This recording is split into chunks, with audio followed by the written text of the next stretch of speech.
Define parameters of program. Olá, eu sou a Priscila Franco, voz da Michael Burnham, e você está ouvindo um podcast da rede Trek Brasilis.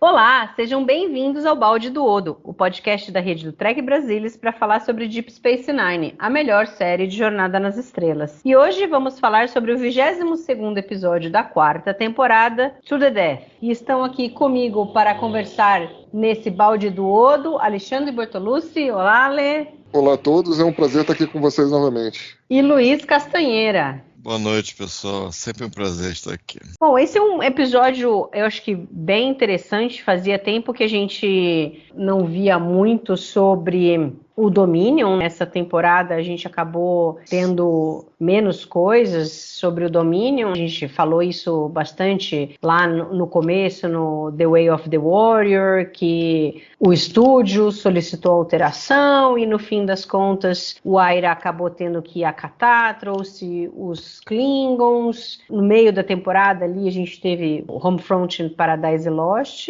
e no comecinho da temporada a gente teve o Hippocratic Oath, que fala um pouco sobre os Jem'Hadares. Mas, por exemplo, sobre os Vortas, a gente só tinha visto lá em The Search. The Jem'Hadar primeiro e The Search. Então, agora eles estavam devendo alguma coisa ali para retomar essa questão Dominion. E aí aqui o episódio foi escrito pelo Aira e pelo Robert Hewitt Wolfe e dirigido pelo LeVar Burton. Esse é o 5º episódio que ele dirige, de 10 no total, que ele dirigiu em Deep Space Nine. E eu acho que esse episódio tem uma coisa interessante, é que ele traz diversas coisas que vão acontecendo ao longo do episódio, que elas têm um payoff já dentro do próprio episódio e terão consequências em episódios futuros e não muito tardios, não. Agora já no final da temporada a gente já tem consequência desse episódio aqui e lá no meio da 5ª temporada. Então vamos falar sobre To The Death.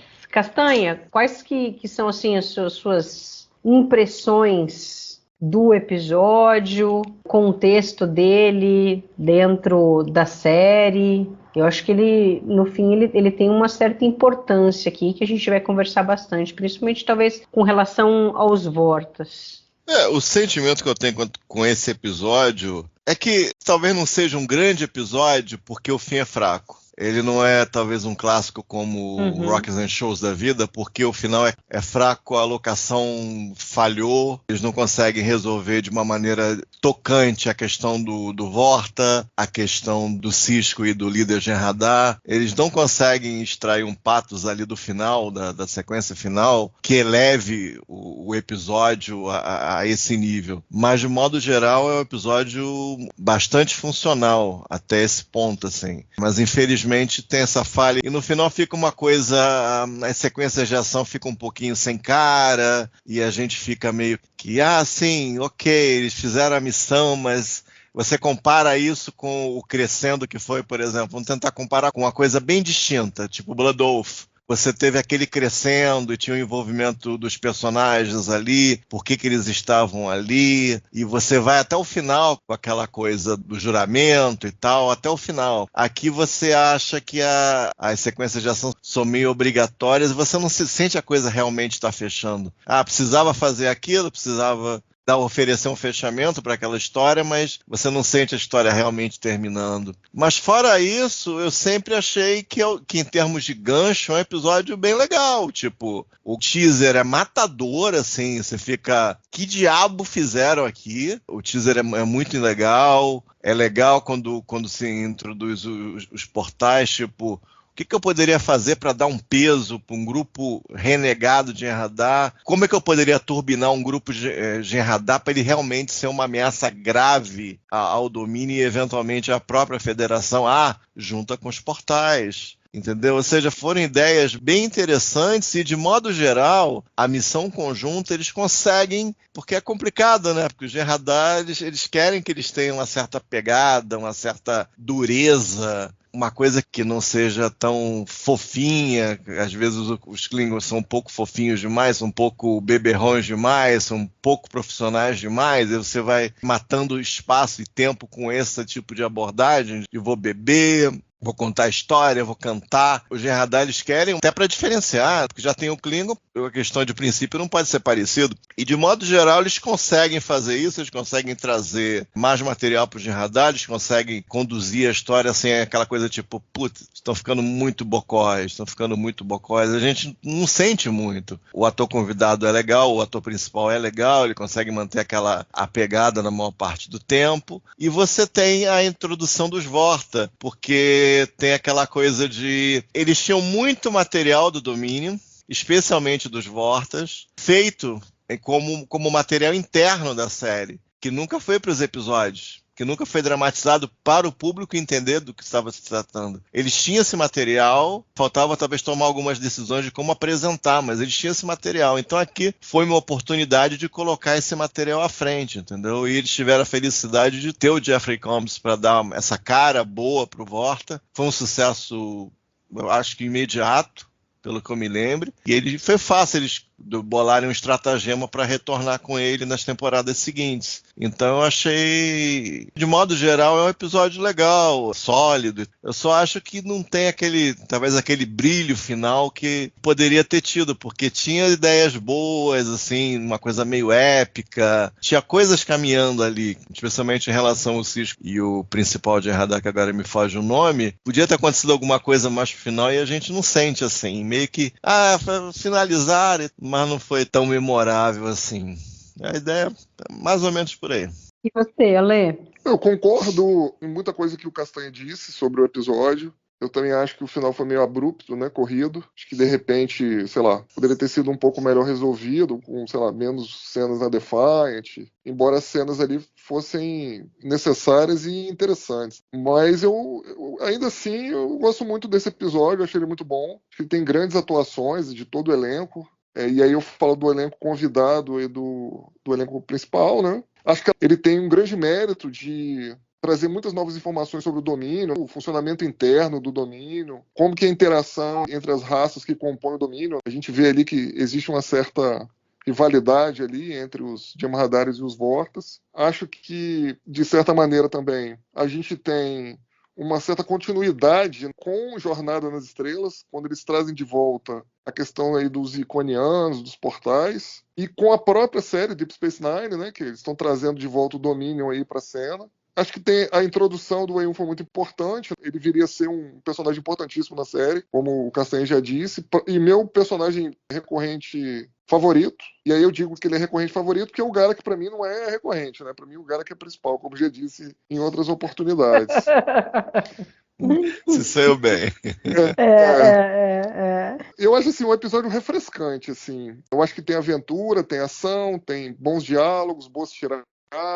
Tem uma coisa legal também, que é o Sisko voltando ao status quo dele. No episódio passado ele estava no modo banana, agora ele volta ao status quo dele de macho alfa, de espada, tesudo, matador. Inclusive acho que foi muito necessário, porque ele teve que lidar pra dar uma acordada, né? Não, porque ele teve que lidar ali com o Ometrican, que é o Jem'Hadar lá, né, o primeiro lá, o Clarence III lá, o ator. O Wei-1, né, que é muito perspicaz. Pô, ali a Defiant tava um barril de pólvora, com as duas tripulações juntas ali, enfim, vários conflitos. E, cara, assim, teve até vamos dizer assim, teve até um Worf enchendo o saco essa semana. Desde o começo ele já tava enchendo o saco ali.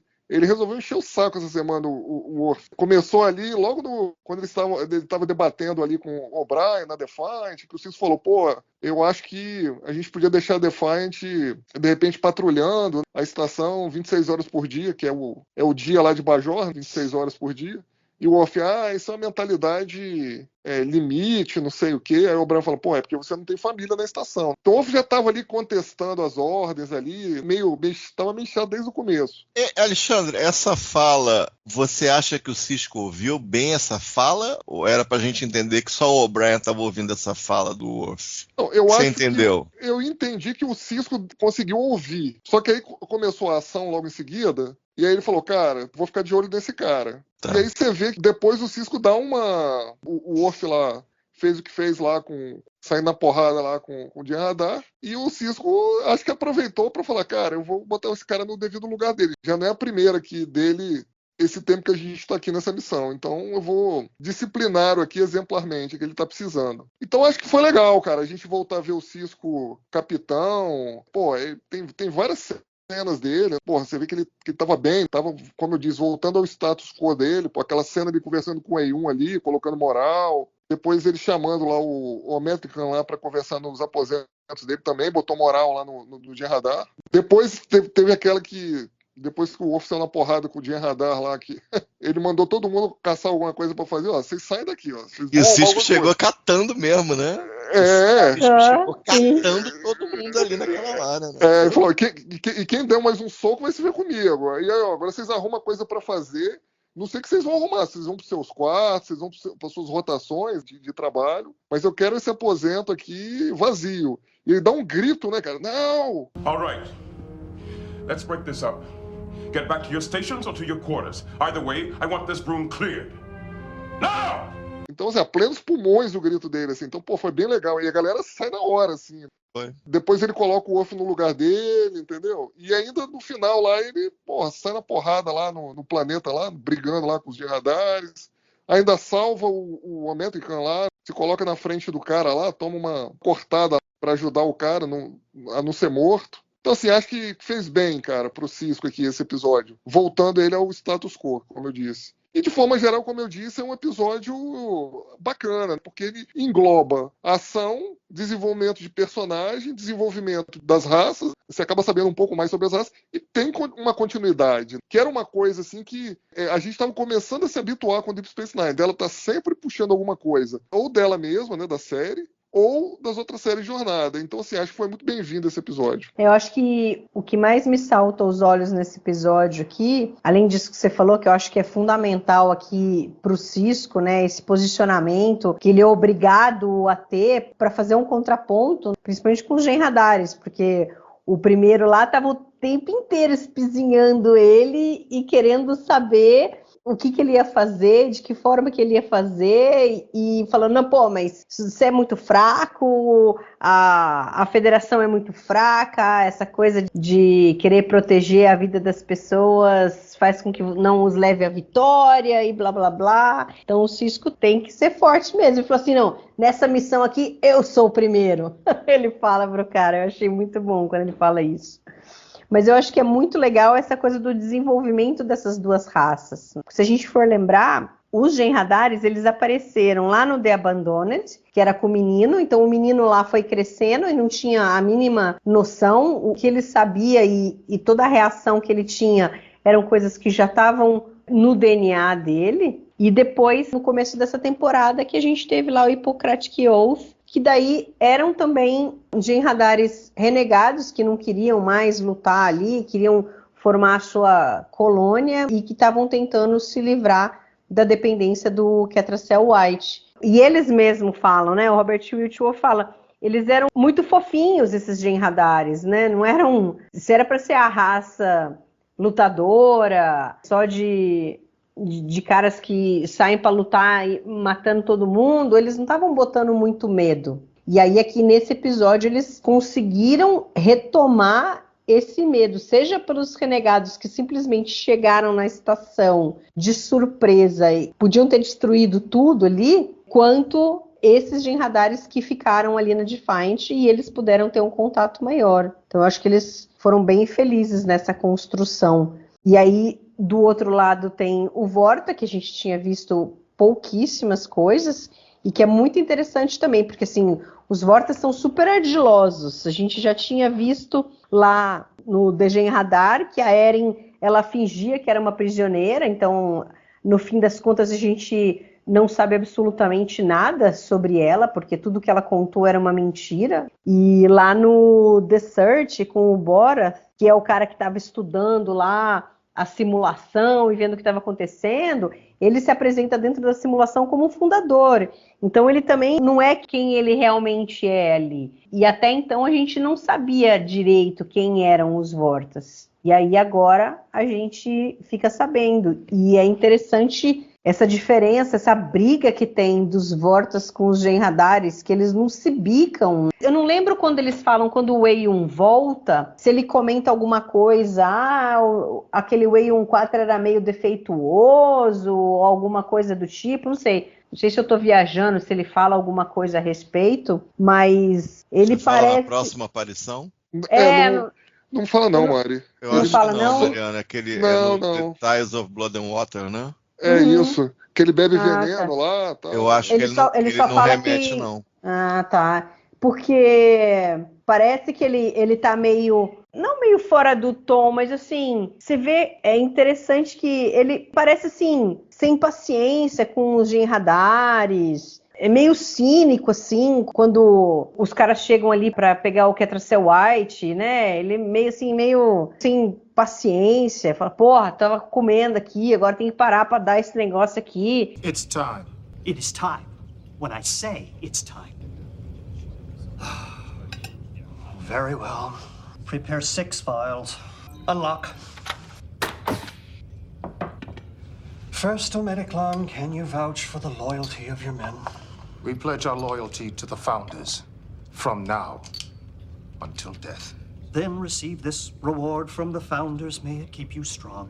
Sabe? E assim, a gente sabe que os fundadores, quando criaram ali os Jem'Hadaris e tudo, a questão da dependência é uma coisa importante. Dos caras saber que eles podem controlá-los, né? E até o Wei-1 diz aqui nesse episódio que esse controle não é tão efetivo quanto os fundadores querem levar a crer, querem que as pessoas imaginem que seja. Aí tanto que ele fala que, por que você acha que a gente criou aí o Ketracel White? Que era para eles serem independentes dos fundadores, né, e terem que respeitar e fazer o que querem. Mas assim, ele não parece ter um respeito pelas coisas que os Jem'Hadaris fazem ali. E é perigoso, tanto que no final ele é morto por conta disso. Porque ele meio que desdenha deles ali. Então, eu não sei por que eu achava que o Wei-1 tinha falado em algum momento que essa versão dele era meio defeituosa, sei lá, e que daí eles consertaram depois. Não sei por que ficou isso na minha cabeça. É porque tem um episódio da 7ª temporada onde um Wei-1 dá um problema, dá um defeito de fato. E aí o Vorta, sei lá, acho que é o 9, sei lá, ele comenta, né, de que de fato houve um defeito no Vorta anterior. Enfim, não vou dar muito spoiler aqui, mas... Então foi lá para... Mas teve isso, mas foi específico daquilo ali, não tinha nada a ver com esse Wei-1, né? Não. Porque, se a gente for ver lá em Rockets and Shows, o Vorta de lá, ele também desdenhava dos Jem'Hadaris ali, né? Então, talvez, assim, no fim das contas, não é algo fora, quer dizer, a gente vai ver depois isso. Sim, também.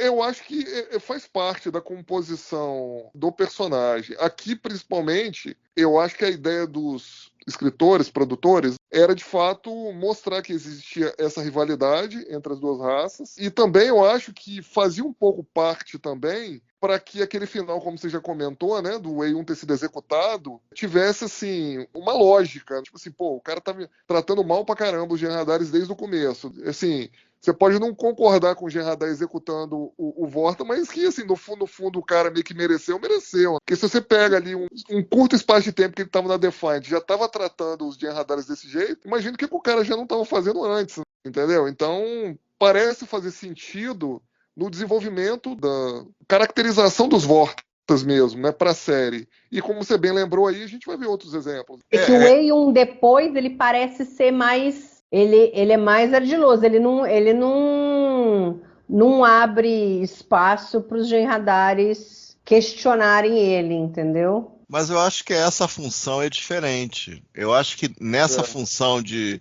tipo, como é que eu vou colocar? Diplomata? Oficial de guarnição, não, ele tá como oficial de guarnição, oficial de pelotão. Aqui você fala, né? Aqui. Ok. E em muitas das outras aparições ele tá ou como embaixador e eventualmente ele tá como adido ao... Diplomata mesmo. No caso de Cardassian, ele tá como adido ao primeiro-ministro, não, ao ditador, ao autocrata da vez, né? Do cara, depois o Damar. É uma função totalmente diferente. Ele faz a ponte direta dos fundadores com o governo cardassiano, né?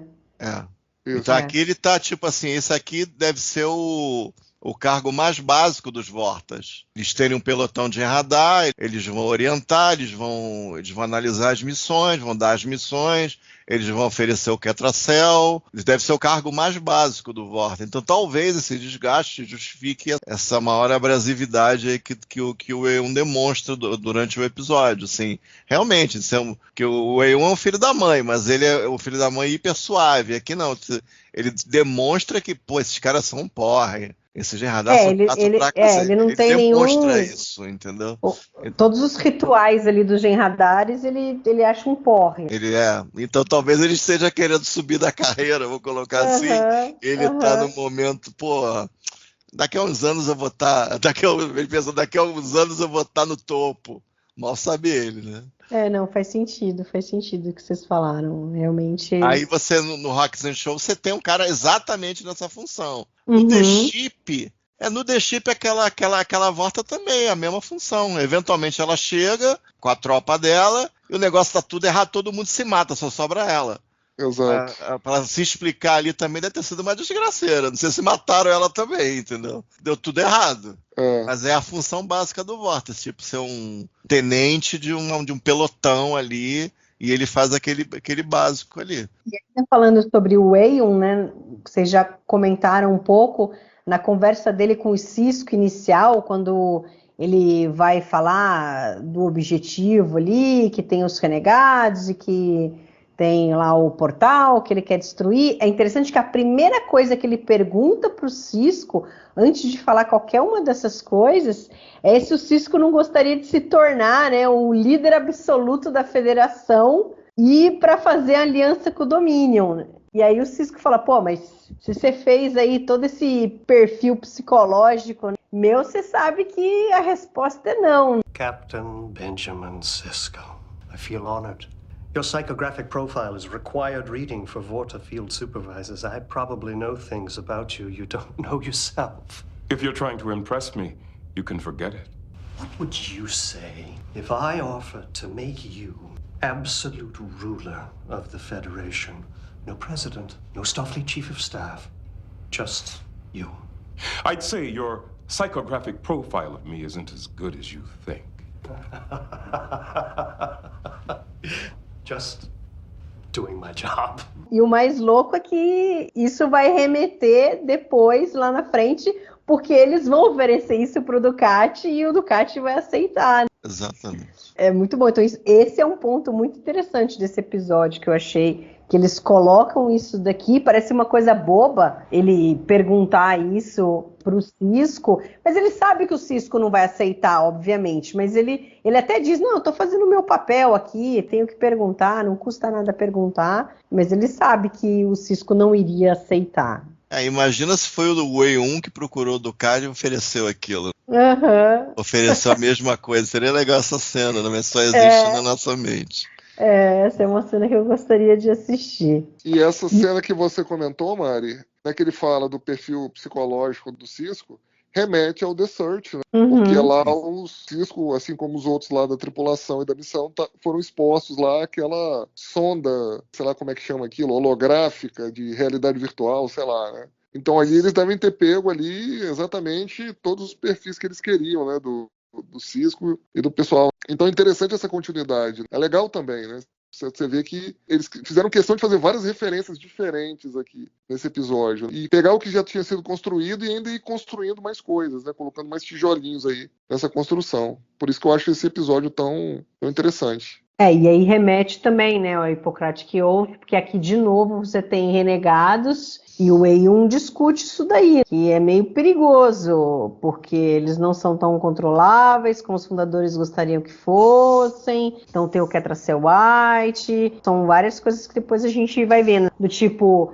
se não tivesse o Ketracel White, os Jem'Hadaris teriam assim mais liberdade no pensamento. O primeiro aqui, né, o Matt Clan, ele a priori diz que não, porque ele pisa firme dizendo que eles servem aos fundadores porque eles os consideram como deuses e ele acredita na propaganda de que eles são mais fortes se eles lutarem, se eles obedecerem, que a obediência é tudo para eles, que ele não tem que obedecer por obedecer, mas é porque eles simplesmente acreditam que a obediência os faz mais fortes. E que daí também é um pouco que a gente vê lá em Rock's and Shows, porque é legal, porque daí o Sisko tenta jogar essa mesma coisa em cima dele, mas não consegue também. O cara prefere morrer sendo obediente ao domínio, aos fundadores, do que trair o Vorta. Muito embora esse aqui é mais esperto com o Vorta. Ou o E1 deu mole demais, muito embora lá o do Rock's and Shows, o Vorta ali também pediu para ser morto.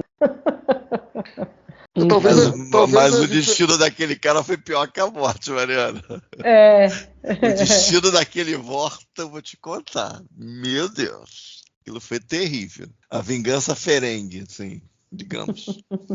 Então, assim, sem querer dar muito spoiler, né, mas assim, eu acho que em Rock's and Shows, e se você for comparar lá os Jem'Hadaris, né, daquele episódio e desse, acho que aqui entra também o fator experiência, né, que o cara já era primeiro, aparentemente, há bastante tempo. E lá o cara era o terceiro que foi promovido, porque o primeiro e o segundo tinham morrido. Sim. Então o cara era mais bitolado, vamos dizer assim. Ele era um oficial baixo, e aqui o Jem'Hadar já era um oficial alto, já era experiente, enfim. Já estava meio de saco cheio de toda, sei lá, a burocracia, as idiosincrasias dos Vortas. Bicho, entendeu? Esses Vortas são de nada, não. Quem é a parte importante aqui do domínio, depois dos fundadores, somos nós, os Jem'Hadaris, entendeu? Acho que o papel desse episódio foi exatamente esse. Colocar esse contexto, né, de que o domínio não era, entre aspas, aquele império, sei lá, homogêneo do jeito que se parecia, ou se fazia se parecer até esse momento. Existiam ali os problemas internos que a gente não sabia, que a gente acaba vendo nesse episódio e acaba trazendo, acho que uma faceta interessante para eles. Uma tridimensionalidade aqui para o Império Domínio, para as raças, bem interessante. Diferente do, enfim, o Luiz comentou dos Klingons aí, às vezes eu sempre achei os Klingons muito bidimensionais, assim. Tudo bem, né? Tinha aquelas intrigas políticas lá, mas sempre pareceu um negócio meio bidimensional, assim, sabe? Meio pouco inteligente como raça. Domínio aqui, você vê que o negócio é um pouco mais complexo, entendeu? Cada raça ali tá defendendo seus interesses. Então, isso foi muito interessante, assim, né? Da gente ver, assim, pela primeira vez nesse episódio. O que vocês acham que aconteceu na escavação? Teve algum Jem'Hadar que falou assim, a gente deve tomar controle disso aqui para fazer assim. O que vocês acham que aconteceu ali para eles tomarem atitude, os renegados? Então, eu acho que, assim, se você for olhar como é o Ometrican, o primeiro aqui, desse episódio, você vê que ele tem a ideia dele do que é ser Jem'Hadar, etc, etc. Mas também sabe do potencial do Jem'Hadar. Se você pegar um cara mais parecido com o que tinha lá no Hippocratic Oath, lá, por exemplo, o cara viu uma oportunidade e começou a contaminar, né, a cabeça dos outros. Falou, cara, a gente não precisa dos Vortas, eventualmente a gente não precisa dos fundadores com isso aqui. Isso aqui é muito poder, isso aqui é sei lá, é a máquina do juízo final. A gente faz o que a gente quiser com isso aqui. É que ele também não era dependente, né, do Ketracel White. Deu alguma coisa na genética dele que ele não era dependente. Então, ele tinha aquela coisa de meio de querer que todos não fossem dependentes também, né? Mas aqui, mesmo sendo dependente, se você tem um portal e você pode aparecer em qualquer lugar instantaneamente, cara, você vai lá, toma todas as fábricas de Ketracel White ao mesmo tempo. Acho que o E1 que fala, né? Pode ter 1 milhão de soldados de radares na Terra, em qualquer mundo, qualquer lugar. Então, assim, do ponto de vista estratégico, aqueles portais ali são literalmente a bala de prata. Então, assim, com certeza um mais esperto ali conseguiu, eventualmente, convencer os outros. Falar, cara, a gente pode tomar conta da porra toda. A gente supõe que a escavação já está se dando há alguns anos, então não porque foi uma o coisa que aconteceu... fala, né, que os cientistas do Dominion estavam estudando o portal e tal. Os cientistas devem ser Vortas, provavelmente. Ele comenta que é, né? De algumas raças aliadas. Né? Então deve ter acontecido há algum tempo, aí foi incubando alguma coisa ali na guarnição, aí aconteceu isso aí. Um monte de cientista, mataram todo mundo e não, vamos nessa. O próprio Ometicon comenta que a gente sabe tudo sobre os portais. Ou seja, ali no baixo clero ali dos Genradares, né? Eles têm um rádio corredor. Lógico, entendeu? Rádio corredor Genradar, tá bom. É igual nos militares, eventualmente. Está acontecendo um negócio aí, tal, general tal. Não precisa nem muito longe, né? Está pertíssimo da nossa realidade aí, dos acontecimentos dos últimos tempos. A gente estava sendo levado a crer que tinha uma super hierarquia hiper rígida, uma coisa normativa muito estrita, que aqui meio que derruba. Você vê que tem bastante massa de manobra entre o Genradar e os Vortas. Coisas realmente que a gente não sabia, que dá para trabalhar mais, né, as histórias também. Né? E se fosse tudo rígido, tipo assim, faz, aí de cima e embaixo todo mundo faz, como é que a gente vai fazer? Aí vira Borg. Aí não tem trabalho.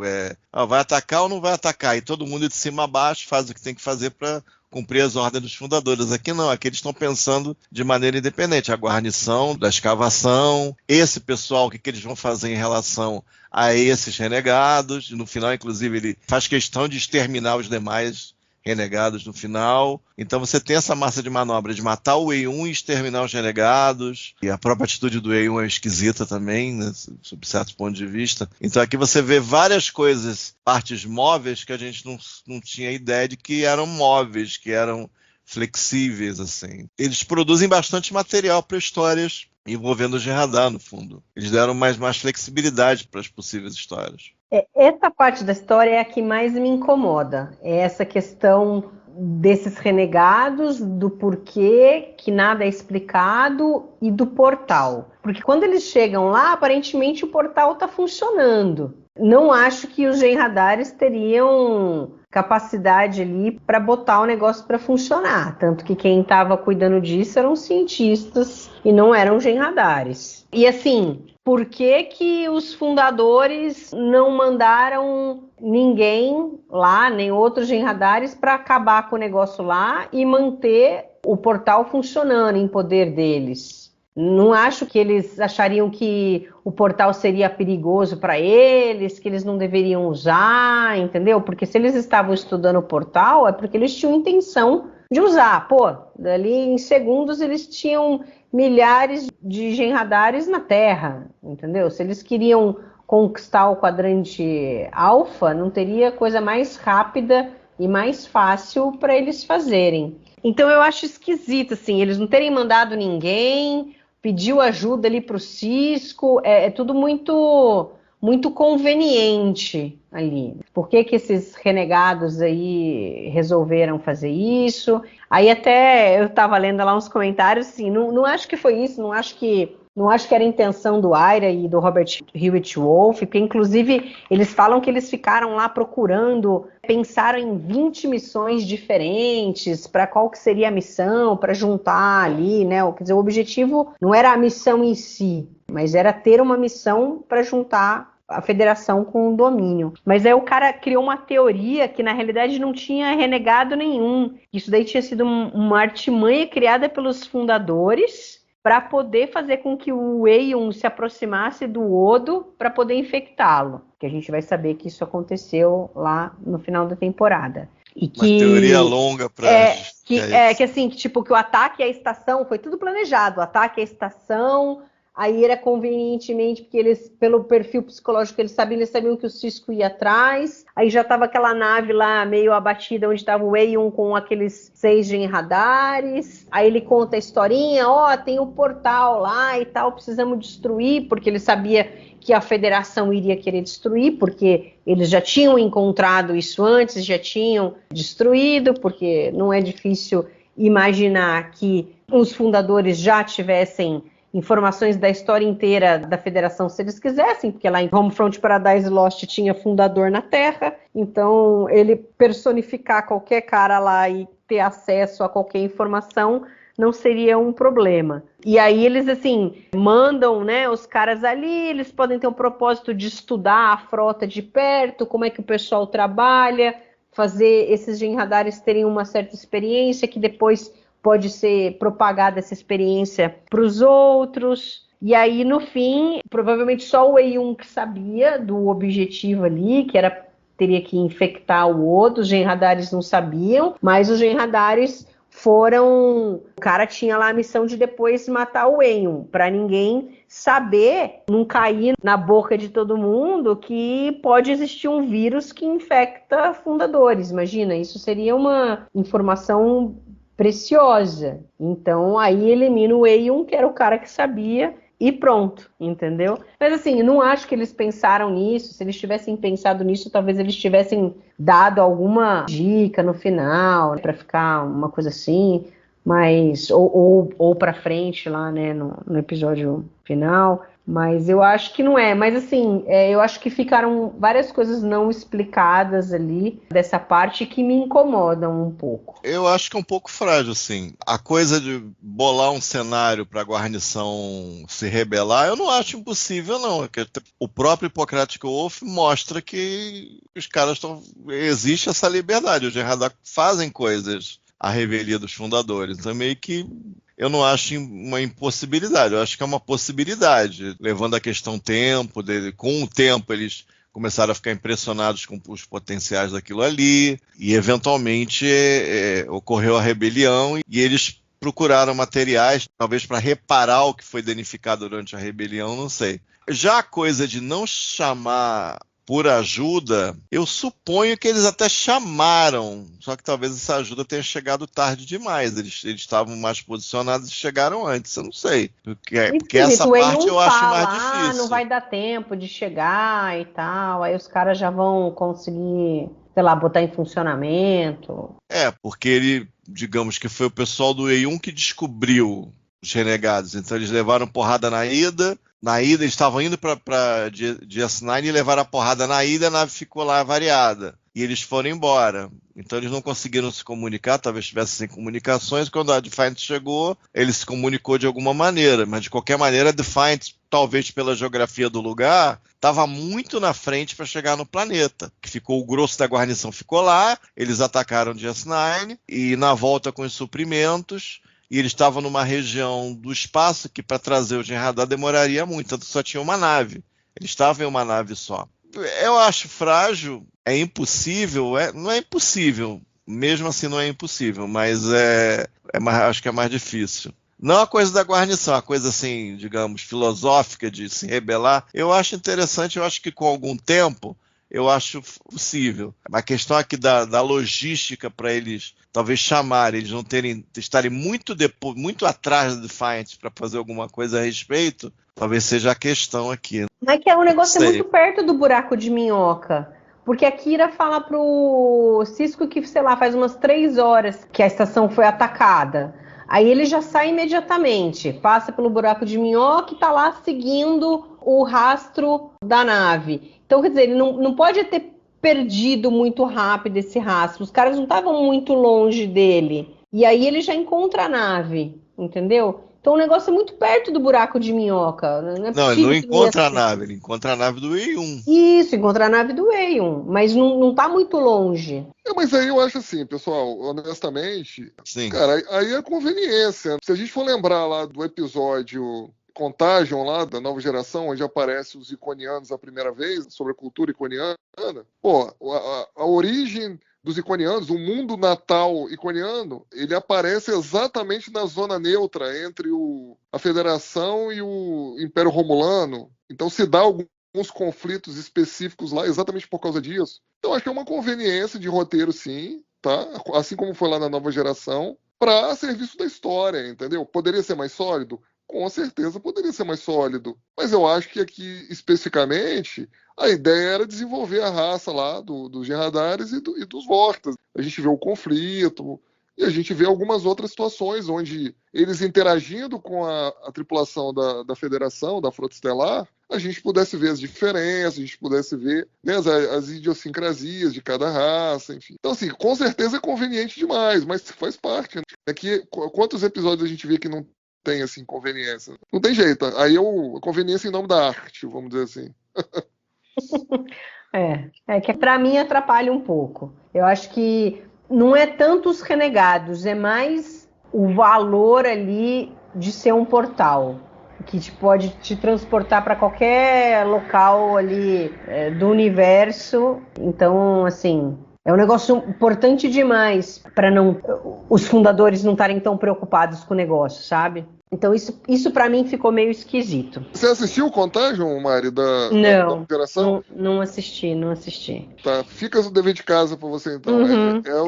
Esse eu não deu tempo de ver. Eu tinha pensado em assistir, mas acabou não dando tempo. Você vai ver lá que lá tem os seus problemas também, entendeu? Enfim, mas eu acho que, como eu disse, né? Eu entendo aí que realmente poderia ter sido, sei lá, de repente melhor resolvido. Mas acho que, assim, o objetivo realmente era mais as interações. Mas ok, beleza. Entendo seu ponto. É compreensível seu ponto. Mas antes da gente ter começado a falar sobre isso, o Ale, você estava falando umas coisas sobre os genradares e tal, e que aí é interessante que os genradares também corriam o risco de, como os Klingons, meio que ser bidimensional. Porque até aqui eles falam, é muito legal aquela conversa da Dax com um deles ali, né, o Tomantorax. Não, o Tomantorax era o segundo. É o Virak-Kara, sei lá o que é o nome do raio os nomes desses genradares. Virak-Kara. Virak-Kara, acho. Virak-Kara, é isso mesmo. Virak-Kara, o cara virava cara. Não gostava da Dax, virava cara. Aí, eles estão conversando ali e ele fala, não, a gente não precisa dormir, a gente não precisa comer, a gente não quer se divertir, porque senão... A gente não faz sexo. A gente não faz sexo porque não tem mulher genradar, só tem homem. A gente foi criado, né, tudo bebê de proveta. There must be something you'd rather do. Maybe get some sleep? We don't sleep. How about getting something to eat? The white is the only thing we need. Don't sleep. Don't eat. What do you do for relaxation? Relaxation would only make us weak. You people are no fun at all. Glad I'm not a Jem'Hadar woman.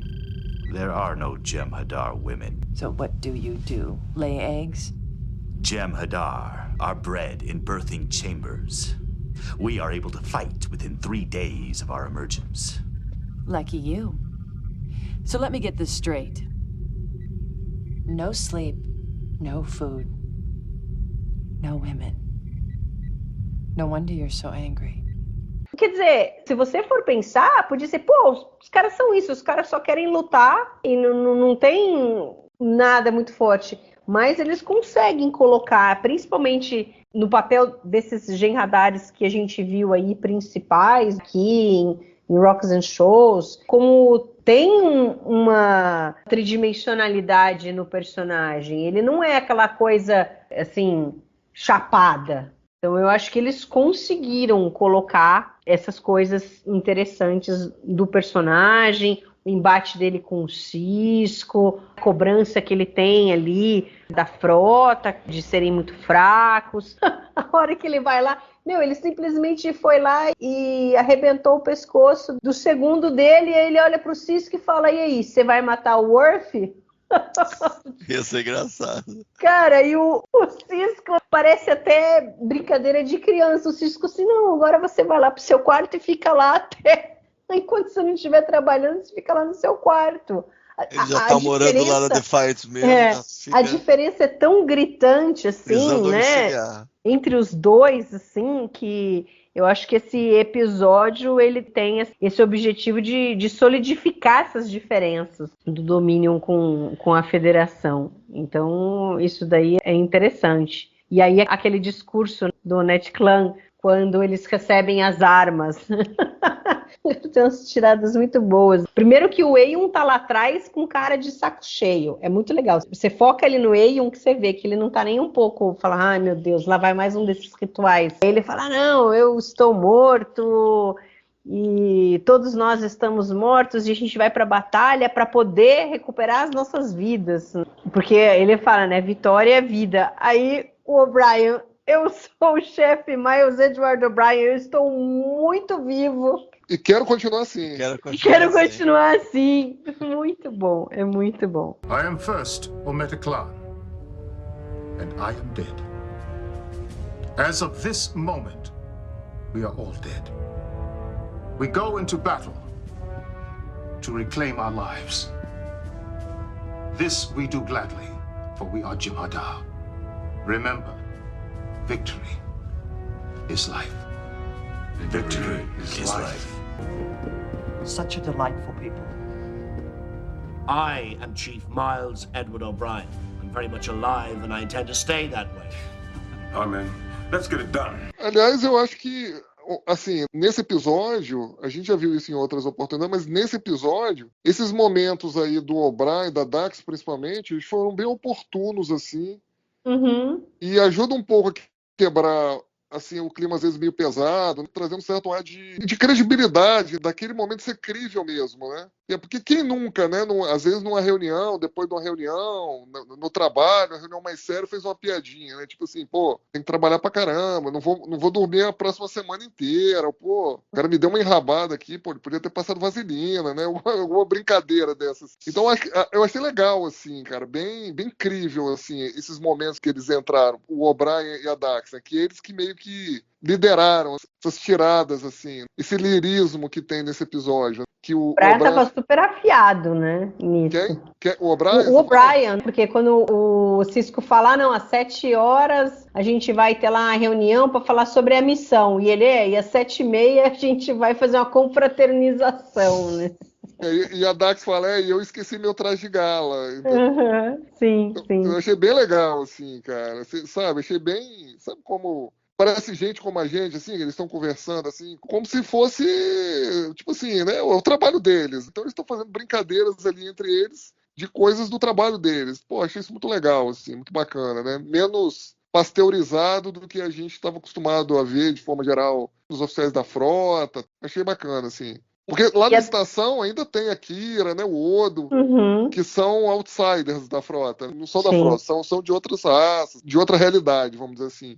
Ali não, ali só tem frota estelar, praticamente, quando eles estão conversando. Então, achei bacana, assim, cara. É um ambiente menos pasteurizado, como eu disse. E a Dax super, assim, positiva, né? Querendo fazer umas premonições, porque é interessante que ela chega e fala pro Jem'Hadar lá que estava conversando com ela, que não, você vai viver o suficiente para ser ancião. Ele conversa falando que ele tem 8 anos e que nenhum Jem'Hadar viveu mais do que 30, se viver 20 anos é tipo considerado um ancião. E depois ela fala isso pro O'Brien, quando o O'Brien chega lá com uma gravação, que ele toda vez que ele vai para alguma missão que tem risco de vida, que ele acha que é super problemática, aí ele grava a mensagem para Keiko, para Molly, e aí ela fala, não, você vai viver até 100 e tantos anos, vai falecer com a família e amigos, né, no seu entorno. Eu gostaria de ter visto essa, eu fiz a imagem na cabeça, gostaria de ter visto essa imagem. 140 da série, 140. É, 140 anos. Acho que seria uma imagem legal pra série.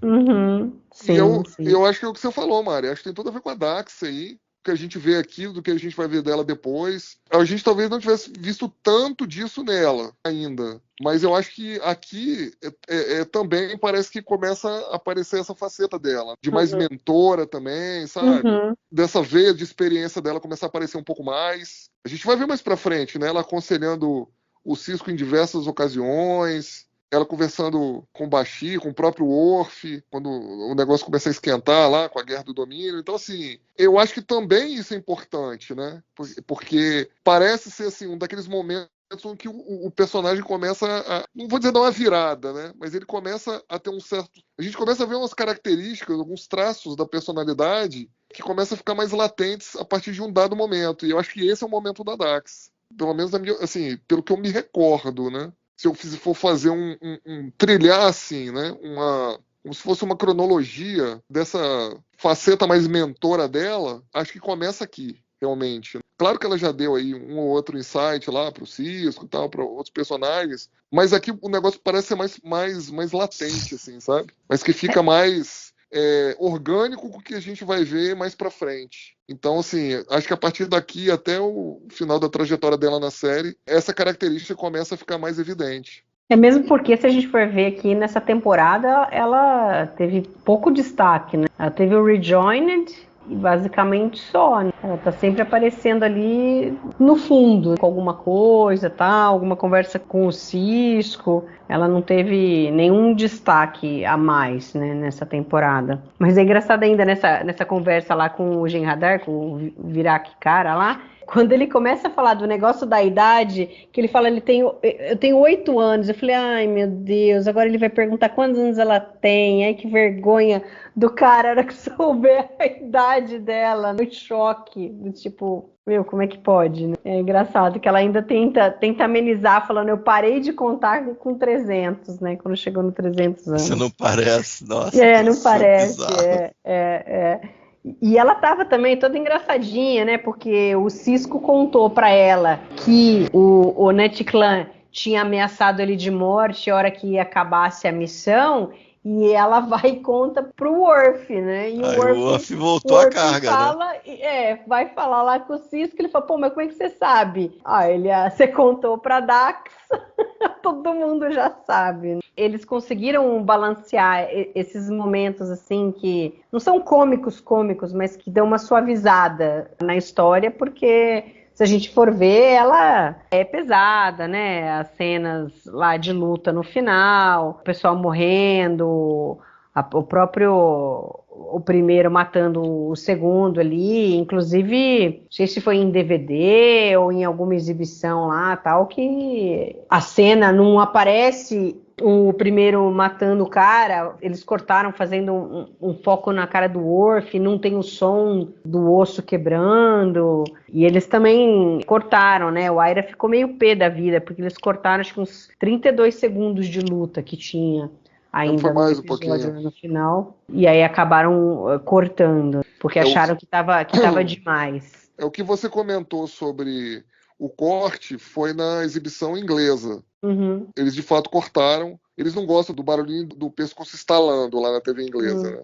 Eles já tinham feito isso em Hard Time, lá, quando o O'Brien mata lá o companheiro de cela dele lá. E aqui eles fizeram a mesma coisa, só que assim, a cena em si eles cortaram, eles tiraram a parte ali onde o cara gira o pescoço do segundo lá, do tomando tórax lá. E a questão das lutas, de fato, foi a primeira vez nas séries contemporâneas onde houve realmente censura. Eles cortaram mais de 40 segundos. Eles falam entre 40 e 45 segundos de lutas que foram literalmente cortadas. Os caras gastaram um tempo danado para filmar em locação as lutas. Ficaram um dia inteiro lá no Griffith Park, lá, que é uma locação conhecida lá de jornada, desde a época lá da série clássica. E já tinham gravado lá vários episódios, inclusive de Deep Space Nine também, Shadowplay, enfim, aquele lá do Jim Radar também, foi gravado lá no Griffith Park. Cara, eles tiveram um gasto absurdo para ir gravar em locação e cortaram, cara, a censura lá.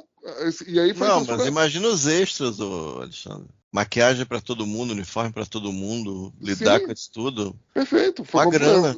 Tiveram um gasto absurdo. Assim, se a gente for entrar nas minúcias disso, por exemplo, eles gravaram lá onde era o Observatório de Pássaros, do Griffith Park, que é como se fosse uma colinazinha. E aí, os banheiros, os trailers onde tinha a parte ali funcional, logística, do set de gravação, ou seja, onde eles armazenam boa parte dos equipamentos, onde o pessoal usa banheiro, essas coisas, cara, ficava na parte de baixo. Então você imagina, você tem que gravar lá em cima da colina, aí alguém, cara, tô com vontade de ir no banheiro, tô com vontade de comer alguma coisa. Cara, tinha que descer a colina, ir lá, comer ou ir no banheiro, enfim, fazer o que tiver que fazer. Preciso buscar outros equipamentos. Então foi um pesadelo, cara. O LeVar Burton fala que foi o pior dia de gravação da carreira dele como diretor, entendeu? E a assistente de direção lá, BC... Como é que era o nome dela? BC Fontana? Não confundir com a DC. Com a DC não, acho que é BC Cameron. Deixa eu ver. BC Cameron. BC Cameron, isso mesmo. Perfeito, Luiz. Então, a BC Cameron também falou, cara, assim, a gente foi na noite anterior organizar as coisas lá, levar as coisas. Cara, a gente tinha certeza absoluta que a gente não ia dar conta de filmar tudo. porque tinha que usar luz natural. Aí, pô, os caras fizeram um trabalho hercúleo, como você falou, contrataram um monte de extra. O Madalone ficou bravo, cara, com eles terem cortado a cena. Cortaram logo os dublês, né?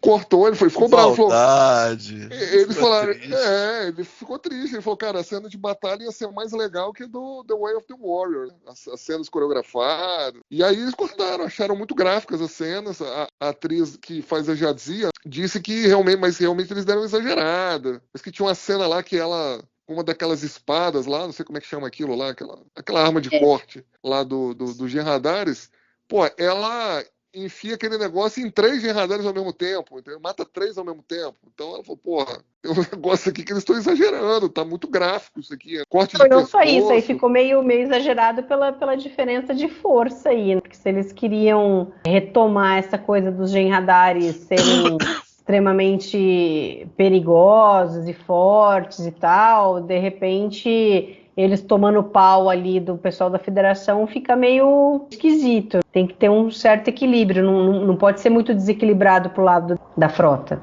Eu não sei porque assim, né? Pelo que eles comentaram lá na Defiant, teria mais ou menos uns 150 Genradares naquele planeta, que era a equipe lá que cuidava lá do portal iconiano. Que era 162 e o Ometrican comenta que mataram 12. E tinham pelo menos 150, então. Então, assim, eles iam estar em menor número. Então você tem que considerar que eles são guerreiros de elite, de fato. E os Genradares, não necessariamente todos eles têm experiência. Igual o cara comenta também, que depois de alguns dias que eles nascem, eles já vão pro front. Já estão disponíveis pra batalha. Então, às vezes, tem uns Juninho lá no meio, tem uns Murilo lá no meio. Vão dar uns molezinhos, entendeu? Murilo Genradar, já pensou? Então. Então, acho assim, eu gostaria de ter visto essa cena de batalha inteira, full, entendeu? Porque realmente deve ter sido interessante. E, assim, nos dias de hoje, onde a censura é muito mais permissiva, pô, não deve ter sido nada demais, né? Então, enfim, a gente perdeu aí 40 e poucos segundos aí de gravação aí que poderia ter sido alguma coisa bem bacana. Mas fazer o quê? É que tem umas coisas burocráticas. E às vezes eles contam as mortes. É um negócio meio burocrático, às vezes. Tem eu acho que foi o Ron Moore, quando ele tinha mania de gravar podcast para acompanhar os episódios da Battlestar Galáctica. Aí tem lá um episódio lá pelas tantas, aí o Baltar tinha aquelas imagens da Seis Espectral que tinha a ver com o divino e tal. Pô, ele teve que negociar com o censor para finalizar um episódio. Ela ficava ali cavalgando o Baltar, que tinha que negociar quantas estocadas poderiam ser mostradas no episódio. Nesse nível o negócio.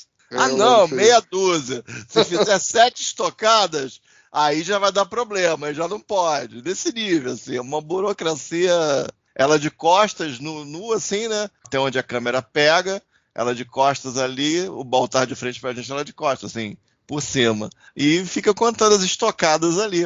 É nesse nível o troço.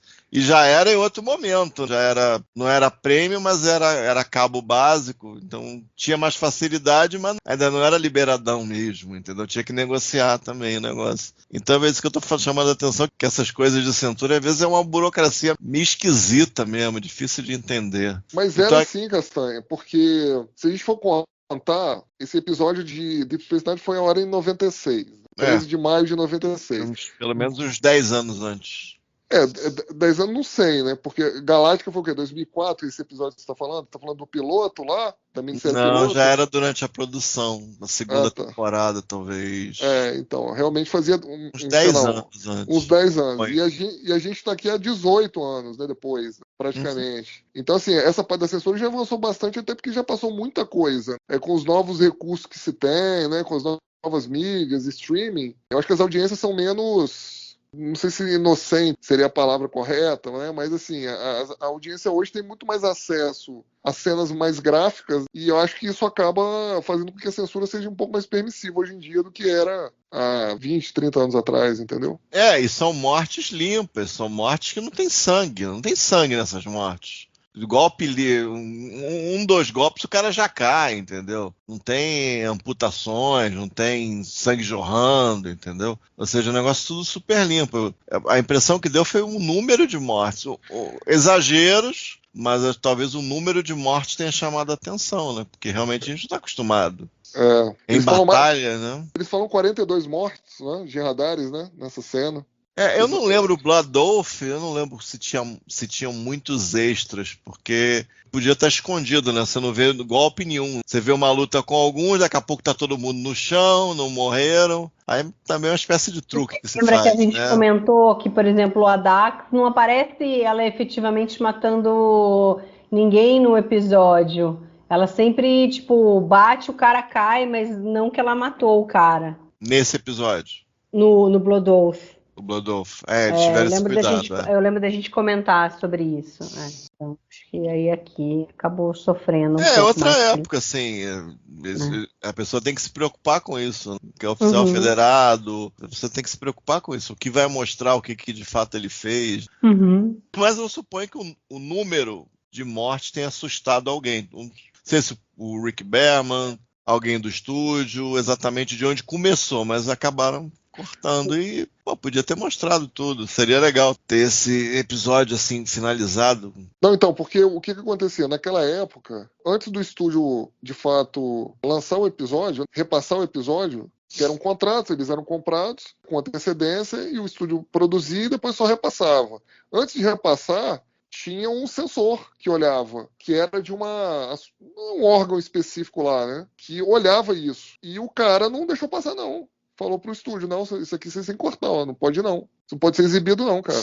Entendeu? Então o corte foi aí, cara. Não foi nem corte do Berman, nem da Paramount em si, enfim, nada disso não. Foi um corte de um órgão específico lá, que eu não vou saber aqui nomear exatamente, posso até procurar depois pra vocês se vocês quiserem, mas assim, o corte veio daí. Assim, não, cara. Faz sentido, É censura mesmo. Então é esse órgão que o Ron Moore estava discutindo também, provavelmente. Que eu acho que já não tinha mais conteúdo, acho que o estúdio não estava mais ligando para isso, mesmo cabo básico. Devia ter alguma questão de censura, assim, para poder passar ali.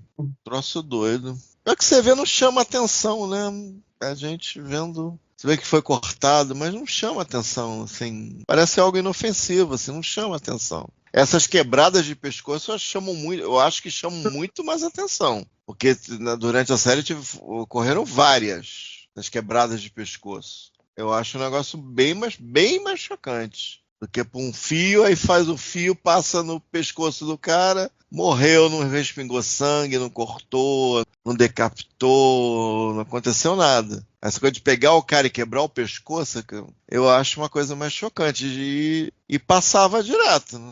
A parte americana passava. Eu lembro é famoso, né? O Worf matando lá um clone lá pro E1 9, 10, sei lá. O Worf mata um dos clones do E1. Você sente direitinho, ele dá o clique ali do pescoço e não tem grandes problemas, assim.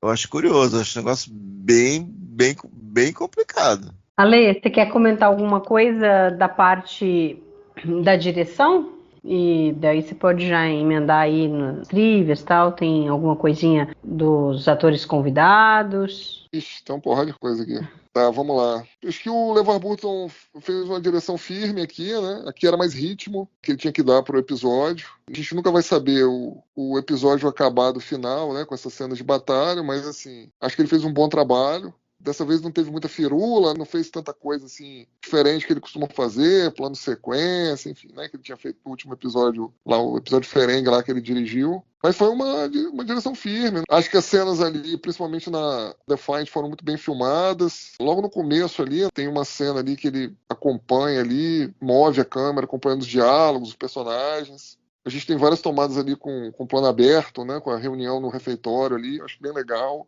Ele consegue colocar todo mundo ali sem parecer que tá todo mundo empilhado. Umas outras cenas ali na ponte da Defiant também. E ele fez vários planos fechados ali para dar um pouco mais de dramaticidade. Tem uma cena específica, você já até começou a falar sobre o assunto, que as pessoas atribuem isso a um erro dele, uma filmagem. Que é quando o Odo e o Wei-1 ali estão conversando, que ele vai fechando ali, o plano vai ficando cada vez mais fechado, ele vai dando um close no rosto dos dois. E aí eu achei esquisita. Então, mas ali é para dar ali uma dramaticidade, tá fechando ali para dar mais dramaticidade, é que a cena vai concluir. E as pessoas falam que foi um erro porque a gente perde um contato da mão esquerda do Wei-1 no ombro do Odo, que no roteiro fala sobre isso. Tem escrito no roteiro que o Wei-1 encosta no ombro do Odo, né? Como se fosse um tapinha, assim, né? Uma encostada, assim, amistosa, que a gente não vê. Então teria sido nessa cena? Teria sido nessa cena.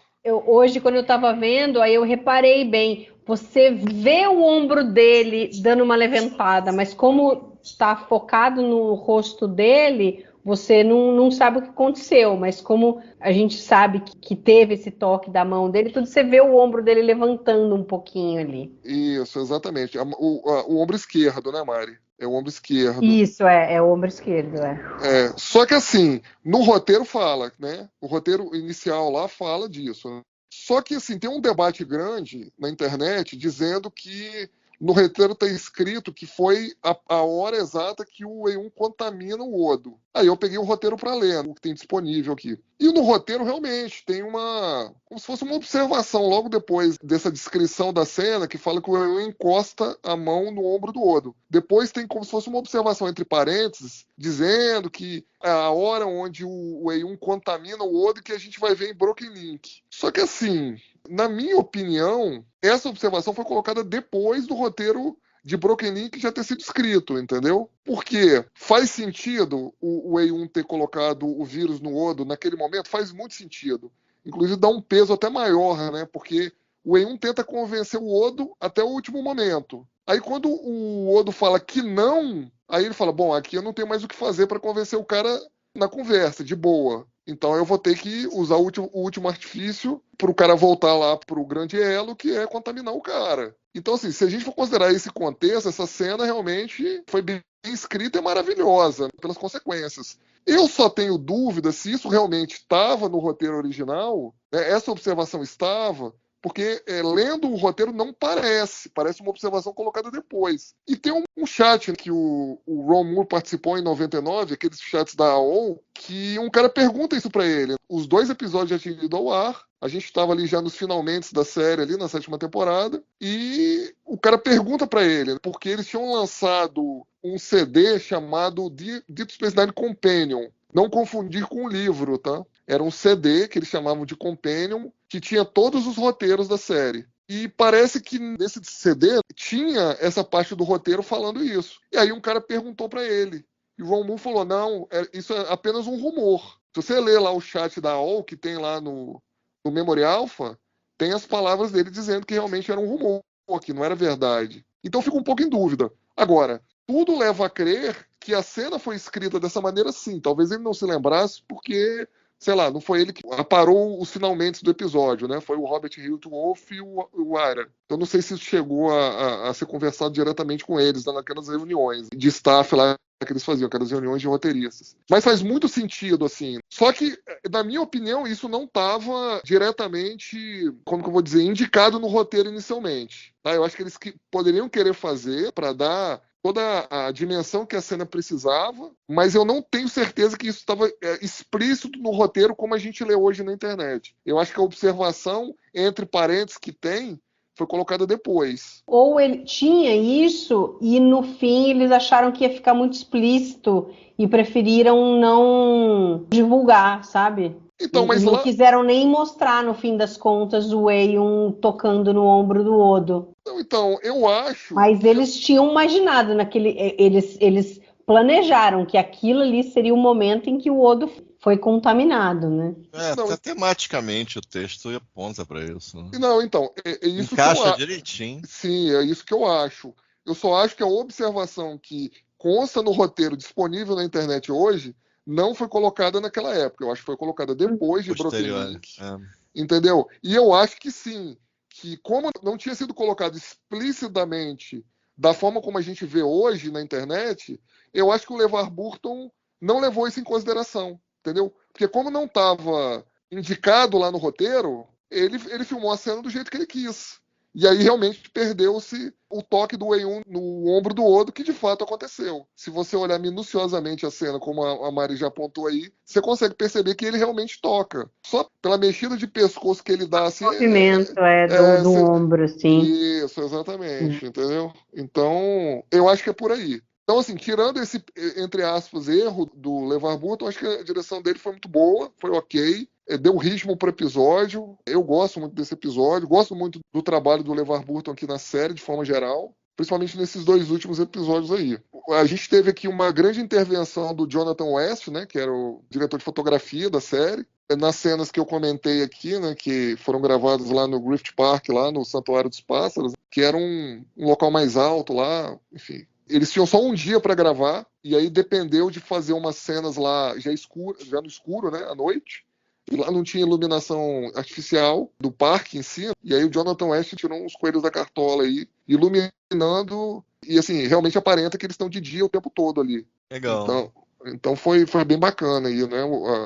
Querendo ou não, ele teve que ser bem perspicaz aí para fazer a cena funcionar.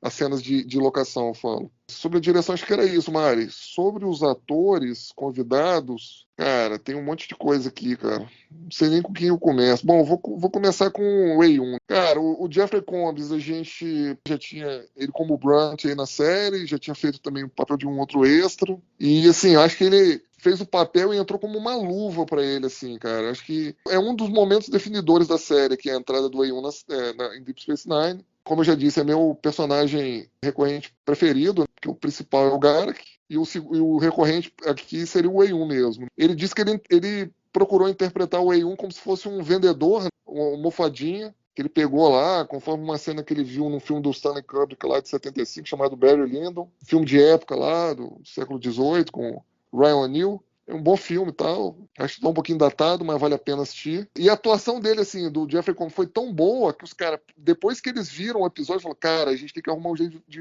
desse cara voltar. Porque foi tão boa, assim, né? Foi tão marcante a interpretação dele, que eles arrumaram um jeito do cara voltar. E merecidamente, né? Ele realmente arrebentou aqui. Todas as interações dele aqui, a Mari já colocou, né? Aquela acidez com os gerradares, aquela vaselinada com o Cisco ali, enfim, realmente sensacional aqui a interpretação dele, né? Eu gostei muito da interpretação do Clarence Williams III aqui, né, que é o Metrican. Ele era conhecido lá nos Estados Unidos por ter feito uma série ali no final dos anos 60, 68 a 73, chamado Mod Squad. Era uma série lá de 3 jovens lá que, enfim, criminosos que começam a trabalhar com a polícia e tal. Muito conhecida lá nos Estados Unidos. Essa série, inclusive, teve um filme remake de 99, horroroso. Nossa, um filme muito ruim, cara. Com a Claire Danes, com o Giovanni Ribisi e com o Omar Epps. Nossa, muito ruim, cara. Tinha também o Josh Brolin nesse filme. Não sei como um elenco tão bom conseguiu fazer um filme tão ruim, mas enfim. Foi só um remake dessa série, do Clarence Williams III aqui. Fala. Só rapidinho, se você fizer um histórico assim de atores negros que tiveram destaque ao longo da história da TV, essa série aparece listada. E esse papel do Mod Squad é dito um personagem culturalmente relevante, assim, em termos de espaço para atores negros na TV. Isso que eu ia comentar agora. Aparece de tempos em tempos, aparece listado assim. Isso, então. Então é relevante ele trabalhar em DS9, eu acho legal. E dirigido pelo LeVar Burton, então fica um pacote. Isso. Então, no final dos anos 60, teve um movimento no cinema e na televisão, eles tentaram incluir um pouco mais atores negros, chamado Black Exploitation, eles chamavam esse movimento. E aí, esse movimento realmente começou, um dos caras que começou esse movimento, fazendo sucesso junto à comunidade negra nos Estados Unidos, usando o Black Power, né, cabelo Black Power, foi ele, né, foi o Clarence Williams III. Ele virou um ídolo de uma geração inteira de atores negros, né, de artistas negros. E aí, depois, teve o Shaft lá, né, aquele filme lá de série também dos anos 70, e alguns outros filmes lá como é que é o nome daquela menina que fez aquele filme do Tarantino? Pangria, exatamente. Pangria. Então, assim, ele era muito conhecido lá na comunidade negra americana, o Clarence Williams III. Depois ele viria fazer um filme, depois aqui desse episódio, em 99, chamado A Filha do General, com John Travolta, Madeleine Stowe, James Woods. Inclusive o James Crow trabalha no filme, né? O James Crow é o eterno Zefram Cochrane, lá de First Contact. Ele é o general do filme. E o Clarence Williams III é o coronel, é o imediato dele, é meio que um cara de confiança aqui do James Crow no filme. É um filme, também não é muito bom não, mas vale pela curiosidade assistir. Então, assim, gostei muito da interpretação dele. Acho que ele traz uma certa aspereza, assim, o personagem, a forma como ele interage com os próprios gerradares lá, com o Cisco. Não sei se vocês perceberam, mas ele não se comunica de forma geral com os gerradares falando, os caras da equipe dele.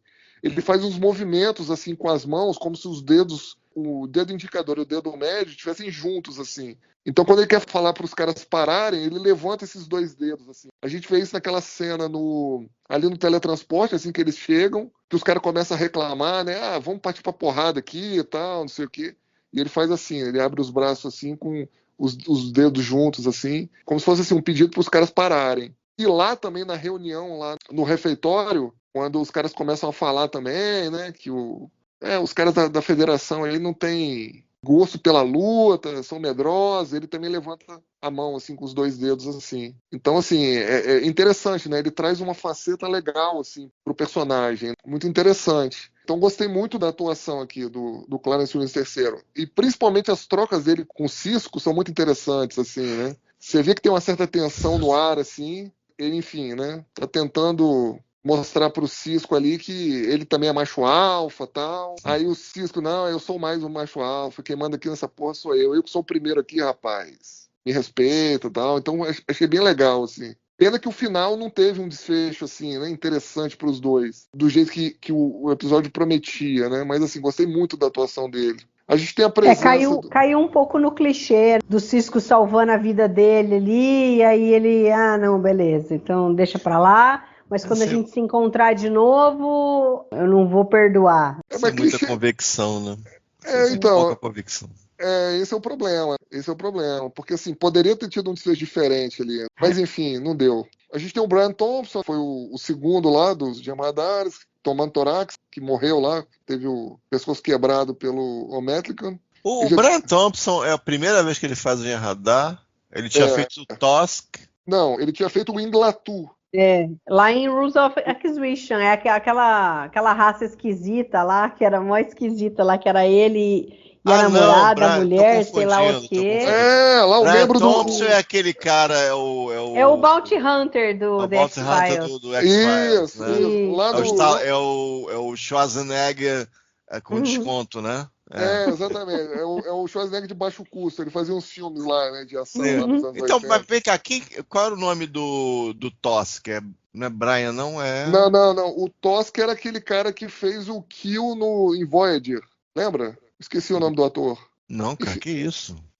Não é ele que fez o Kill? Não, o Caçador. Eu tô falando o Tosk, é a criatura. Não, então, a criatura foi se eu não estou enganado, o mesmo cara que fez o Kill. Mas o Kill lá que ia morrer lá, que teve um julgamento, que queria se matar. Não, esse fez o Caçador. Deixa eu lembrar aqui, peraí. Tá falando aí. Mas enfim, o Brian Thompson era o Inglatu, né? Que fez o casal lá do Clube de Swing lá, de Rules of Acquisition, não lembra não? Que eu fiquei brincando. Não, lembrei. Então esse é o Brian Robertson. Esse é o Brian Thompson. O Tosk é o Scott McDonald. Scott McDonald.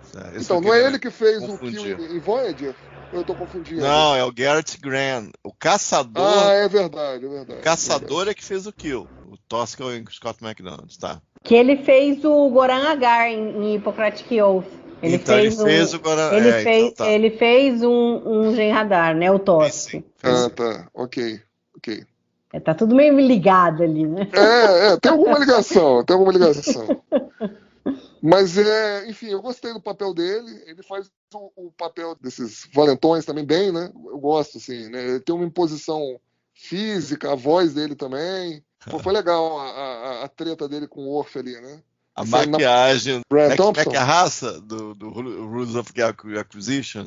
Não, eu não lembro nada. Eu lembro que era Inglatu o nome do Inglatu, aquela maquiagem deles era surreal. Então, o que foi aquilo? O figurino era pior, né? Roupa de couro.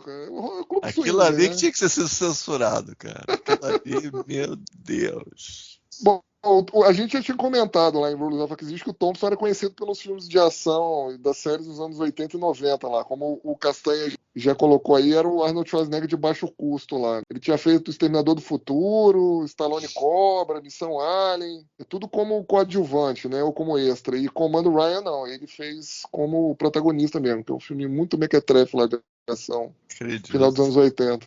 É com o Oliver Reed, o George Kennedy, mas é muito ruim o filme. Bom, ele já tinha feito lá também Nova Geração, enfim. Depois viria a trabalhar em outros episódios aí também, Enterprise. Ele e né? o Jeffrey Combs trabalham juntos na Enterprise, lá na 4ª temporada, naquela sequência de 3 episódios lá, que ele é o Romulano, né? Ele é o Valdor, né? Que é o comandante ele é o Romulano, Romulano. e aí o Jeffrey Combs é o Andoriano.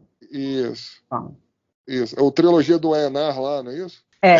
É isso aí. O Scott Heaven, que fez o Virak Kara lá, que era o terceiro, né? Conversou com a Dax. Esse eu achei um pouquinho over, mas acho que, assim, dentro do que era possível ali na interação com a Dax, convenceu. E ele tem a trilha que eu mais gosto, né? Ele trabalhou como recorrente em Barras no Baile, na 6ª temporada. Do baile. Nossa Senhora!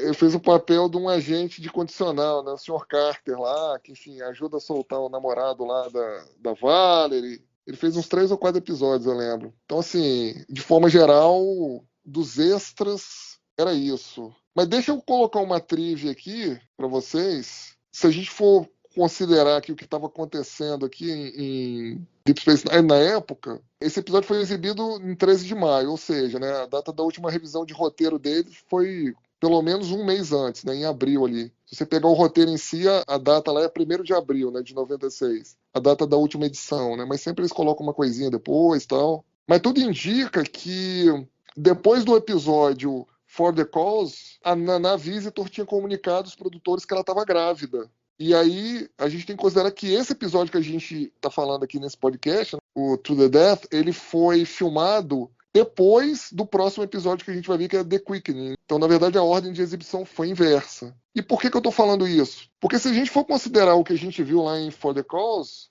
são as últimas cenas físicas da Nana na série, nessa 4ª temporada. Ali ela jogou Springball, ela tomou um tiro lá do Eddington, caiu no chão, sem precisar de dublê. E a partir do The Quickening, e nesse aqui, ela já não tem mais cenas físicas. E se a gente for perceber bem, a barriga dela está sempre tampada, ou está sempre atrás de alguma mesa, ou de algum console. No próximo episódio a gente vai ver ela lá no Explorador, sempre atrás lá do console.